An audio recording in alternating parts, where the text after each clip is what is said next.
اور مائیں اکثر پریشان ہو جاتی ہیں, بچوں کو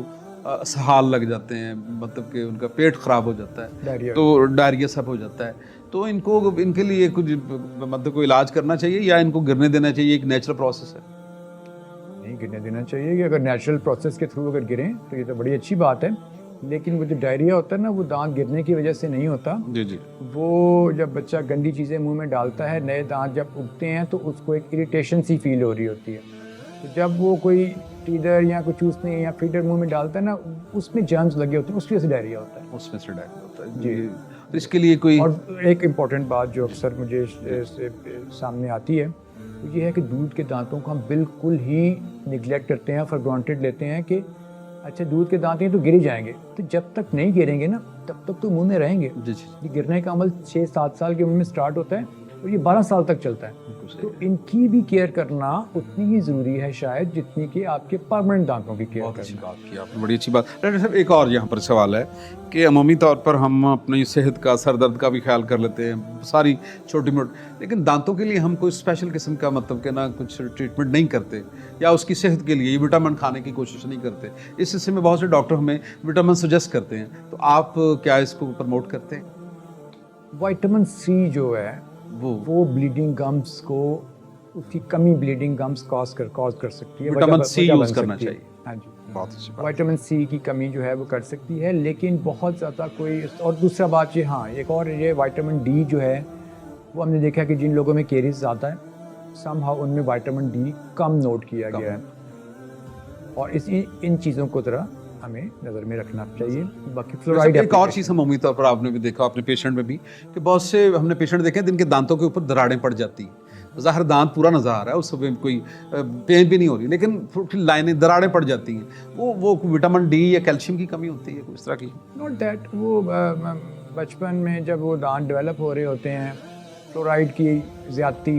اور اس ٹائپ کی اور فلوروسس وغیرہ اس طرح کی ایشوز ہوتے ہیں جو آپ کہیں پیدائشی طور پر, وہ جب بچہ ماں کی پیٹ میں ہوتا ہے نا اس وقت سے یہ معاملات چل رہے ہوتے ہیں, اور اس وجہ سے وہ دانت بنتے ہی ٹھیک سے نہیں, ان کا انیمل ٹھیک سے نہیں بنتا, ڈینٹین ٹھیک سے پیدائشی طور پر ہی ان میں وہ کمی رہ جاتی ہے. رشم ایک اور چیز, میں نے ابھی روٹ کینال کی بات کی, تو عمومی طور پر گھروں میں جب ہم دانت نکلوانے کی بات کرتے ہیں تو ہمارے بڑے جو ہیں کہ نہیں اس کو نہ نکلوائیں, تو کیا روٹ کینال کے بعد دانت جو ہیں اسی طرح مضبوط ہوتے ہیں یا اس کا کچھ مضر حضرات اثرات ہیں؟ اگر سکسیزفل ٹریٹمنٹ ہے, جی جی, اچھے ہاتھ سے ہوا ہے, کامیاب علاج ہے, تو یہ بالکل بڑا کامیاب اور بڑے عرصے تک دانت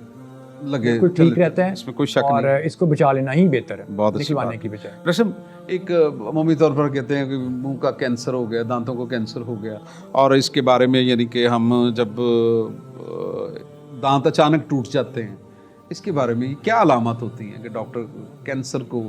تشخیص ہو جاتی ہے؟ کینسر جو ہے یہ بڑی ہی خطرناک بیماری ہے, اور اس کا سب سے پہلے تو اس کی ٹائملی وقت پہ اس کی تشخیص جو ہے وہ اس کی پیچیدگیوں سے آپ کو بچا لیتی ہے. اگر آپ کو منہ میں کہیں بھی کوئی گروتھ کا مطلب ہے کہ کوئی ٹیشو, کوئی لمپ, کوئی اس طرح کی چیز فیل ہو آپ کے منہ میں, کوئی آپ کو لگ رہا ہے کوئی کہیں سے ماس بڑھ گیا ہے, یا آپ کو منہ میں کوئی ایک السر یا کوئی اس طرح کا زخم ہے جو کیور نہیں ہو رہا, ٹھیک نہیں ہو رہا, شوگر کے پیشنٹ میں, شوگر نہ بھی ہو یا ہو, دونوں کیس میں شوگر کا کینسر سے تعلق ذرا کمپیریٹیولی کم ہے, اتنا اس طرح سے نہیں, تو آپ کو ڈاکٹر سے رجوع کرنا چاہیے. ڈاکٹر کیا کرے گا, آپ کو ایگزامن کر کے آپ کی بایوپسی بھجوائے گا لیب کو, کیا یہ واقعی خطرناک چیز تو نہیں ہے.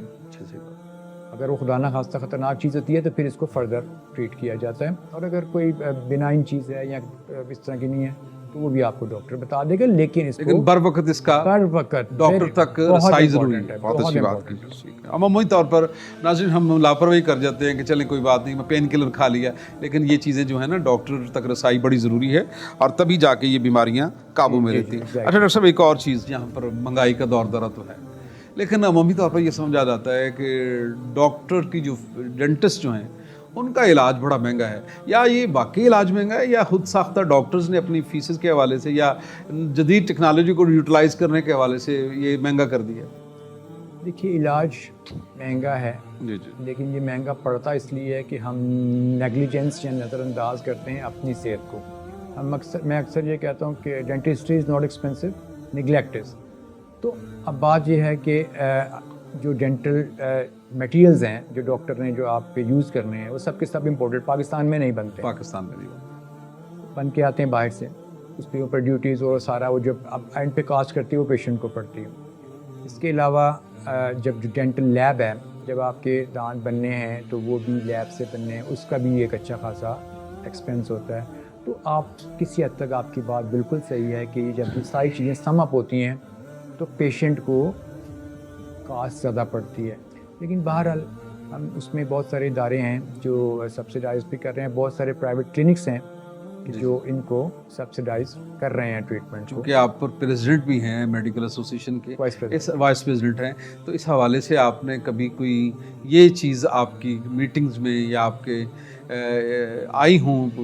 ڈسکشن میں کہ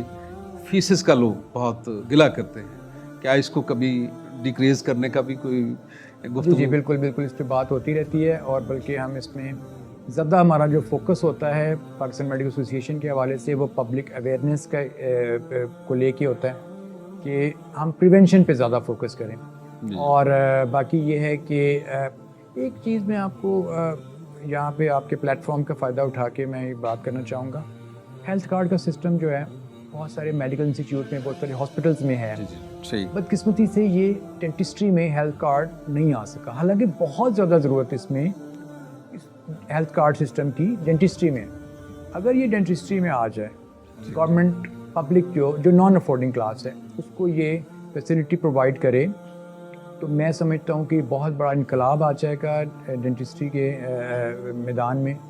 اور پیشنٹس کے لیے جو آپ جیسے کہہ رہے ہیں لو افورڈنگ کلاس ہے، لو سوشو اکنامک اسٹیٹس کے لوگ ہیں،